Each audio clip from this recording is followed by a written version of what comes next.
3, 2, 1.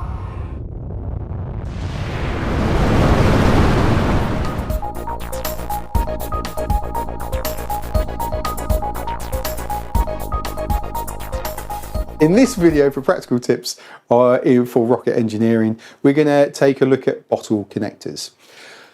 When attaching our pipe and feed systems to propellant and oxidizer bottles, depending on the type of gas or propellant we're looking at, you will have different requirements.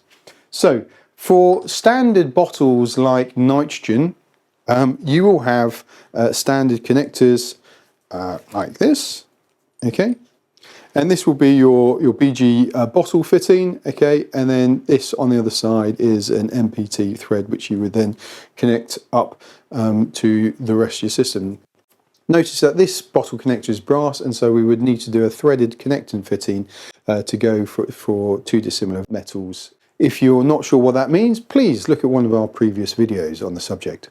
You would see this connector being used connecting to bottles of, let's say, nitrogen and oxygen. But there are other gas bottles, and they sometimes have different requirements. So here, this is a typical fitting for a nitrous oxide bottle, okay? And a couple of things to note from this one is obviously it's got a very different shape and size to the ones that we use for our oxygen and nitrogen bottles, but also here you can see that there's an inbuilt filter. Now, in our practical experience, that inbuilt filter has actually caused quite a significant pressure drop to occur. So we've actually taken the filter out here and we have put in a much larger filter with a lower pressure drop later on in the system. So that's just something to perhaps consider. Also, we have this bottle connection. Now, it looks very, very familiar to the first one that I showed you as well.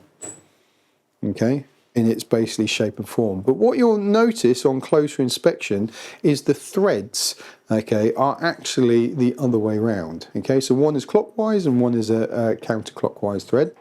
And what that effectively is then used for is if you've got flammable gases, so butane, propane, type bottles, they all use this particular type of thread.